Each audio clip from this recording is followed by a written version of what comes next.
just pulled the red eye coming back from New York. I did. Was it worth it? Boston. Oh, it was definitely worth it. Definitely worth it. I got to go to Fenway and saw the Braves win a 7-6 game. Yeah. At Fenway. Wow. Had a home run ball, couple rows down from me. Thought I had a chance, but wind kind of took it the other direction. Right. And then I was in New York for a closeout game for the Knicks. Yeah. Now they weren't playing in New York, but I was right outside the Garden. It was an awesome experience. And so looking forward to that. I'm a huge Knicks fan. I'm a huge Atlanta Braves fan. So, but Fenway was on the bucket list. Now I've already seen games in MSG, but I'd never seen a baseball game in Fenway before, and it was an awesome experience.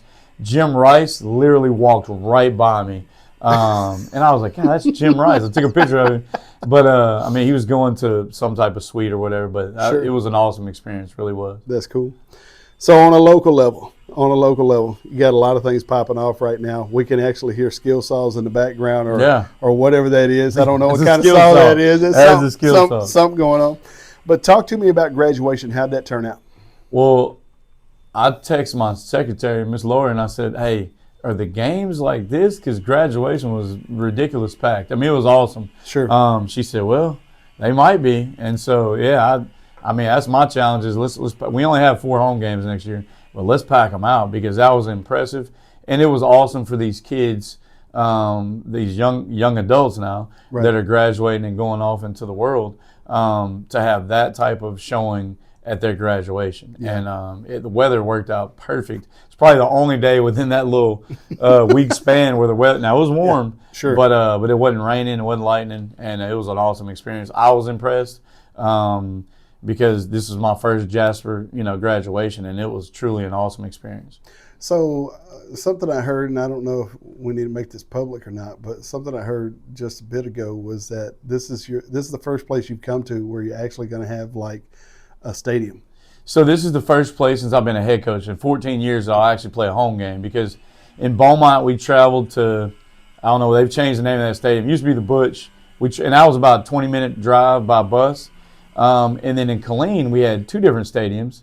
But they were all those locations, including Beaumont, were all about 20 minutes away from me. Oh, wow. And when you're driving 20 minutes to play a game, that ain't no home game. That's a road game. So I've been playing road games for the last 14 years. I got you. And I finally will get an opportunity here in September to play my first home game as a head football coach. Awesome. And they are really getting after it. And I don't know what's happening. Yeah, they're getting after it. As long as nobody's screaming. Yeah, no, but I'm excited about that. And, I always tell kids, never take for granted, just like this weight room, never take for granted of what you have, know, and because I've practiced on, in Beaumont, it was, dirt would be kind saying what some of them practice fields were. Caliche. Yeah. In Killeen, when I first got there wasn't turf on the football field, and that was tough. Yeah. But, we got turf baseball, turf football, turf softball, about to have a brand new state-of-the-art weight room. Be grateful, be thankful for what you have. No doubt. And not what you don't have because, probably the people,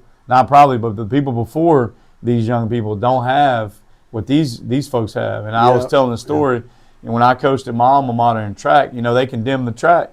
And that's why I ended up coming up. It was terrible, and that's why I ended up coming up here talking to Coach Spoon because I knew he had won a whole lot without a track. And I always joke with people. I said, "I ain't won nothing since they built that new track," But and they have. They've won some. They've won some meets at the state level. But it's just when you don't have it, you got to figure it out. We used to do handoffs.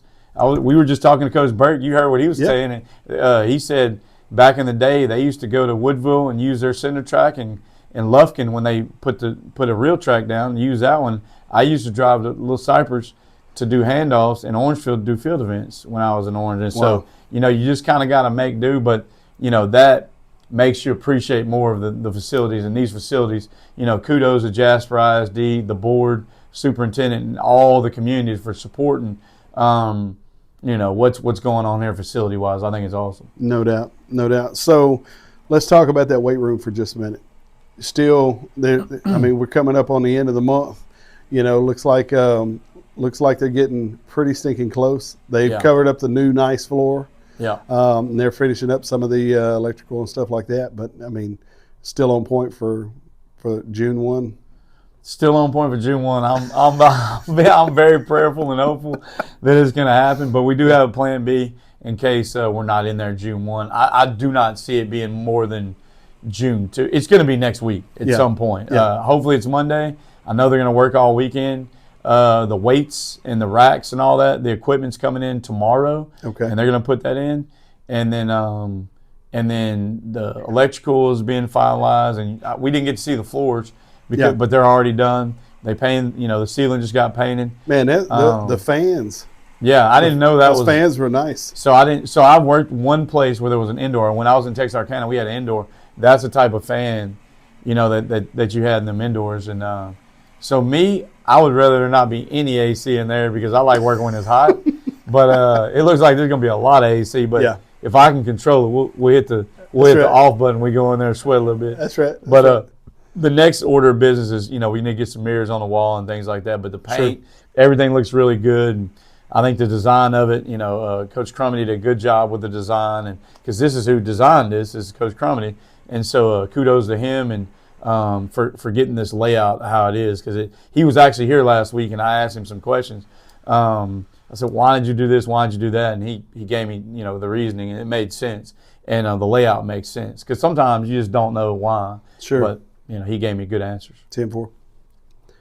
Specific to summer workouts. That's supposed to be kicking off June 1 rather. So we're going to crank it up June 1. The only thing that has been advertised that is false advertisement, we won't feed until June 2. So June 1, you're on your own for breakfast and lunch. Come ready. But that's right. But starting on June 2, we will crank it up at 7:15 in the cafeteria, and then 12:10 after we get through working out at lunchtime in the cafeteria. Also, if you've not filled out a form, just come up here, have your parents sign that form, physical stuff, all those things. Take care of as much as you can take care of before Monday. But we'll have a plan Monday for people that need paperwork filled out and need things, done. Again, 8 to 10 is the workout time for incoming 7th and 8th graders. That's class of 31 and 32. And then 10 to 12 is the workout times for female and male on both times. Incoming 9th through 12th graders, and that's class of 27, 28, 29, and 30. And then we'll take a little lunch break, and then we'll go sport specific, whatever your sport is, whether it's football, basketball, volleyball, baseball, whatever that is. So this is the most important time of the year because like I said, you can get way behind or way ahead of people by busting your tail in the summertime. Plus, there's also something about keeping a momentum moving into the school year, because it's kind of like looking at the Knicks. You know what I'm saying? I mean, once you get that momentum of winning, you know what I'm saying? So good to say. Look, so that's why I made that video because there's a guy that was like, he put on a Knicks jersey. He's no more a Knicks fan than probably you are. But, we've suffered. Knicks fans have suffered. I'm 48 years old. I've suffered for 48 years. And it's been 53 years since they won a world title. Phil Jackson played on the last team that won Walt Frazier. And so, but I think, everybody's talking about the Western Conference. I think this is going to happen. Yeah. Now, we can talk on that all day when I'm not, but let's. No, I mean, honestly, it is about building the momentum leading into 26, 27. Yeah. And, I mean, it's a big deal, man. I mean, it really is a big deal for each individual sport, plus building the camaraderie around the vision of what you're creating. That's huge. And this will be the first time for a lot of our new coaches to work out with our kids because they're just getting to where their schools are ending and now they're joining us officially. And so, which you guys released like half the data. I mean, we got a whole another list of coaches that y'all going to release, but let's talk about the ones that we can talk about. I had to keep people on the hook. I didn't want to release them all at one time. No, what we released the other day was the head coaches and the people that have been elevated, either in head coaching spots or coordinator spots, assistant head coaching spots. But let's go through that list, man. Yeah, let's talk about the in-house people first. And I'm going to start off with I think this is the town favorite. The number one asked question since I've taken over is is Malcolm Bronson staying at Jasper? And so the answer is yes, as far as I know. But I mean, I told him, I said, man, you could run for mayor. Everybody loves you. Like, literally, everybody loves you. Sure. And so Malcolm is going to be elevated to the assistant head coaching spot for football. Okay. And well-deserving. I mean, he was a great athlete when he played, both in high school, collegiately, and professionally in multiple sports, which is hard to do. But he has a great rapport with the kids. He's got the tenure. I believe he's got the tenure, or he's close on our staff. And I'm just excited about working with him and growing with him and being able to grow this program with him. And I think he's going to do a great job. He's already been at the junior highs with me and Coach Barbe a lot this spring, and that's something I think is a lot different. We're spending a whole lot of time with those junior highs because that's where the future is, and our youth leagues. But right now there's not a whole lot of – I spent as much time as I could with the baseball and softball part. But with Malcolm – Malcolm is Jasper. He is Jasper Athletics, but he's a product of here, and we're excited to have him in the position and role he's going to be in next year. Awesome. The next elevated spot is Brady Barbe. I knew Brady's grandfather, of course, was a head coach for a long time at Newton, and I know his daddy and his brother used to be the head coach here. And he's going to elevate to the assistant athletic director spot. And, Brady's done a good job. He aspires to be an athletic director, head football coach, and he's close. Both those guys are close, in my opinion. Both those guys, don't be surprised in the next 3 to 5 years if they are athletic director, head football coaches. And I've had 8 under me that have went on to become head football coaches, either athletic coordinator, athletic director. And so that's something, developing coaches and, just kind of bringing them along and with finishing touches with these guys because they've been, coaching for 10 years. And in my opinion, like I said, they're very close to being ready. But that's important to me is developing coaches, developing staff. Extremely important on the male and female side. The next elevated spot is going to be Rafael Maharis. I hope I pronounced that name. We call him Rafi. He's elevating from assistant soccer, first assistant soccer, into the head soccer spot with Coach Vaught leaving the district and going into the ministry up in Cold Springs. But, I watched them work out 2 times, and then I brought him in and interviewed him for about an hour. And I can tell you, there's not a better fit of any person that we put in any place than Rafi. And he'll do a good job with that soccer program. And they have the second largest numbers of participation, and now we've added 8th grade boys and girls soccer, and so Ralph will be coaching the 8th grade boys, and then Coach Best will be coaching the 8th grade girls, and that's huge because we've been a little behind because we hadn't had that right. And so that's going to be big, and he takes pride in that program, and I know those kids respond well to him. And then the first position that I'm going to talk about is probably the second asked question is who's going to be the next head baseball coach. After Coach Westbrook made his announcement, and that's going to be Coach Clayton Ellert. And Coach Ellert comes with a stellar background. He played Little Cypress Mauricefield. I think they played in 2 state tournaments while he was there. Played at Texas A&M. He was a pitcher, and then he was with the Cleveland Indians organization. But Coach Eller's been 6 years. He's been a head coach in baseball, 3 different schools. He's never missed a postseason. 3-time district champion, 2 or 3 times. And then been in the 3rd round twice, been in the 1st round twice, and the 2nd round twice. So he's kind of done it all in a short amount of time. And so, we're excited about him. He's excited to be here. His wife's coming with him. She'll be teaching over there at FEW right across the street. So we're really excited about him. Not only his background, but what he brings, his relationship that he's going to build with these kids, and, just – to continue, because Coach Westbrook had it going on, just Coach Mixon had it going on, and so now let's see if Coach Eller can have it going on here with the baseball program. No doubt. It's dipped for a couple of years, but now, I feel like we're back on the rise. Even though the record doesn't show, kind of how some of them games went, we were in a lot of those games, those district games against some really good teams very late, and just had some bad breaks. But anyway, I think Clayton will get us back now to where Coach Brooke had us in 2018, and then where Coach Mixon had us in 2007. And so I think sky's the limit for our baseball program. Yeah, I think what's interesting is that the caliber of individuals that you're bringing in speak to opportunities long term.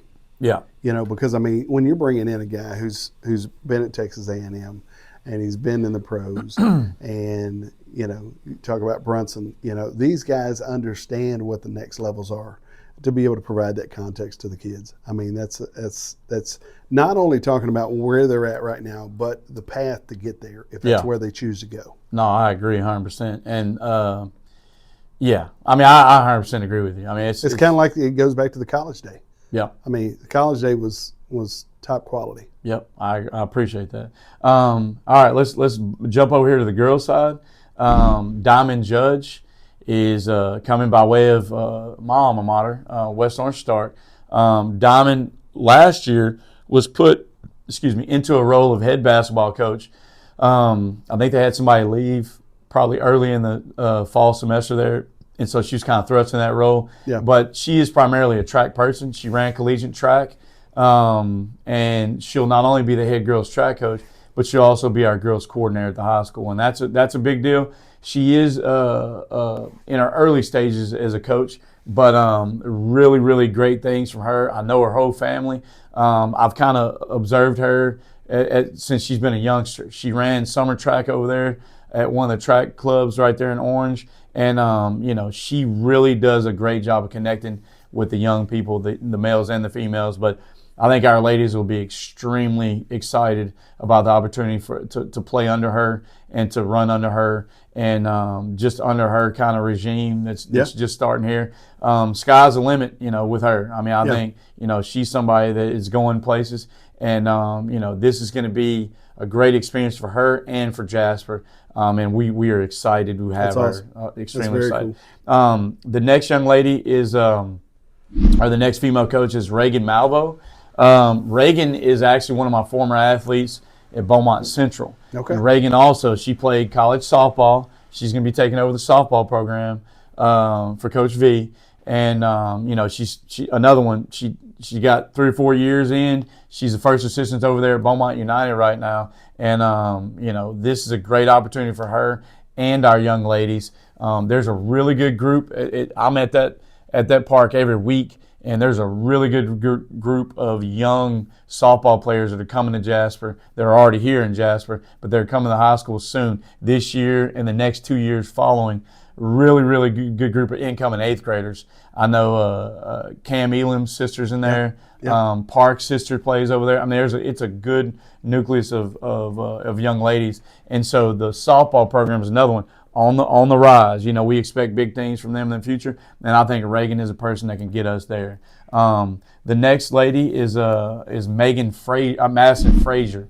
Madison's coming to us by way of Woodville. She's the head girls track coach over there. Won multiple district titles as a track coach. Won a regional title. I know an area title. I believe maybe a regional title over there as a head track coach. She's going to be our head cross country coach, and she'll be one of the assistants in track. But she brings a lot of successful experience. She ran college track at Angelo State. She was a mid-distance runner. So you got Diamond that was more on the sprinter side, and then you got Madison that was more of the mid-distance. And that's key because track is – a lot of moving pieces. Sure. You got 17 events in Texas UIL track and field, and so a lot of moving pieces with that. So we're excited to have her on board. And then the last person we're going to talk about is Derek Pivito.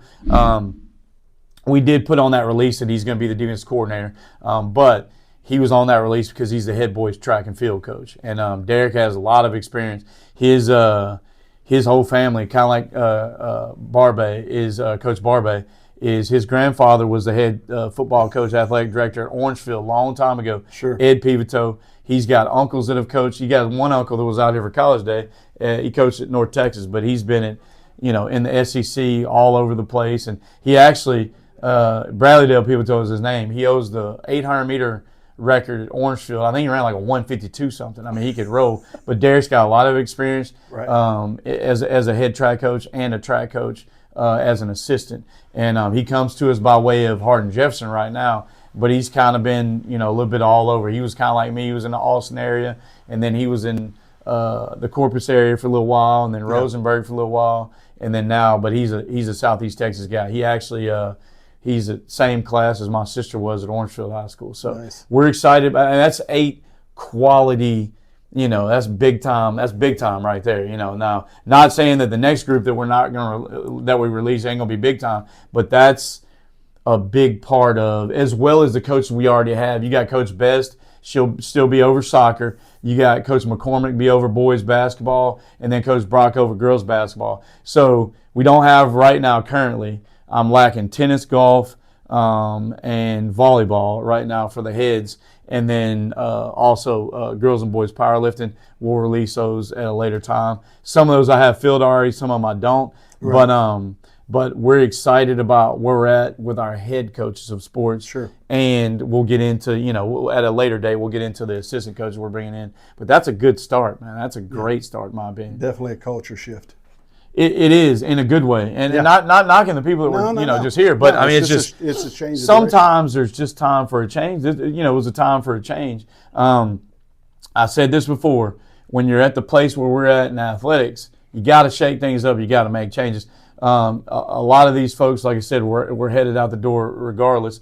And then some, I just, I was bringing people with me, and to do that, there's going to be some change. But just like with my position, it's the athletic director position. I take pride in that because I am responsible for each and every athlete in this school district and each sport, and we are viewed by that scoreboard. But it's even deeper than that. These individuals truly care and love our student athletes, and I think it's going to be a good marriage between student and for coach. I hope so. Hey, thank you for coming today. I know, like I said, you didn't have much time to get me this week. I was going out of town, but hey, thank you all. Looking forward to seeing you in summer workout. J's up and go Dogs.